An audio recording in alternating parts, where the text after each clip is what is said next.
মা লক্ষ্মী রান্নাঘরে আপনাদের সবাইকে স্বাগতম। সমস্ত শাকই আমাদের শরীরের জন্য খুবই উপকারী। এর মধ্যে সজনে শাকটা হলো খুবই উপকারী শাক।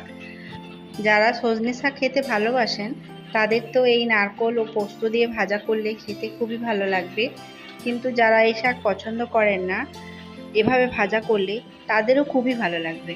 সজনে শাক ভাজা করার জন্য এখানে আমি 1 আঁটি সজনে শাক নিয়ে নিয়েছি। শাকগুলোকে ভালো করে ধুয়ে তারপর ডাঁটি থেকে পাতাগুলো আলাদা করে নেব।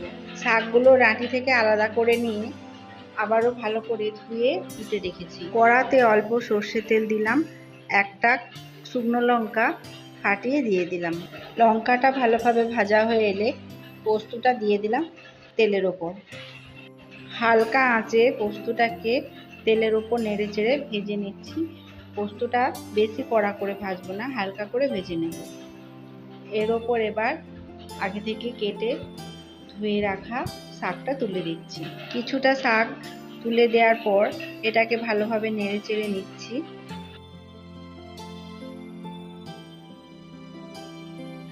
এখন আমি পুরো শাকটাই তুলে দিয়েছি।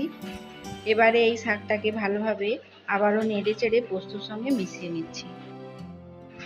স্বাদ মতো লবণ দিলাম, 1 চামচ হলুদ গুঁড়ো দিলাম। এবারে এটাকেও ভালোভাবে শাকের সঙ্গে মিশিয়ে নিচ্ছি। এই শাকটা রান্না করার সময় আমি কোনো জল ব্যবহার করব না। খুবই হালকা আঁচে নেড়ে চেড়ে ঢাকা দিয়ে দিয়ে শাকটাকে ভেজে নেব। একটা গোটা নারকোল আগে থেকে আমি কুড়িয়ে রেখে দিয়েছি।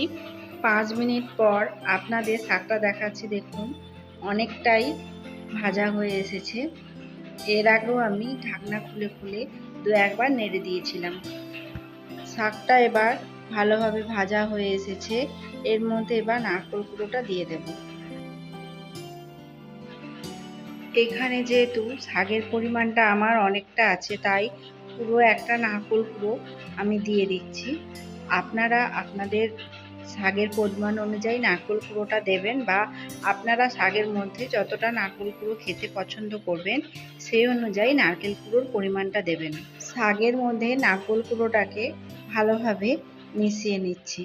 হালকা আঁচে ঢাকা দিয়ে দিয়ে শাকের সঙ্গে নারকেল কুড়োটাকেও ভালোভাবে ভেজে নেব।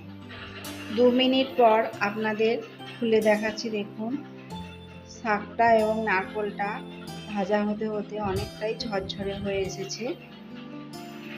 আবারও 2-1 মিনিট হালকা আঁচে ঢাকা দিয়ে এটাকে ভেজে নেব। দেখুন এবারে শাক ও নারকেলের রঙের অনেক পরিবর্তন হয়ে গিয়েছে। এগুলো ভালোভাবে এবার ভাজা হয়ে গিয়েছে।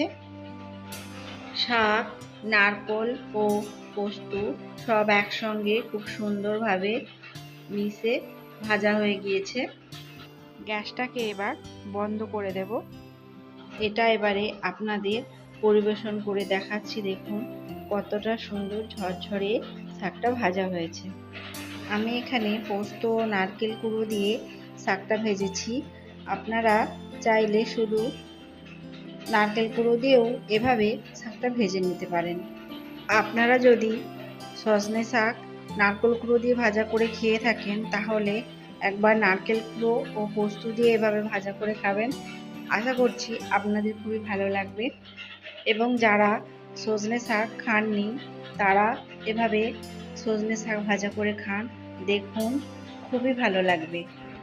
আর আপনারা যদি এভাবে সজনে শাক ভাজা করে খেয়ে থাকেন তাহলে আপনাদের কেমন লাগলো অবশ্যই কমেন্ট করে জানাবেন। আজ এই পর্যন্তই।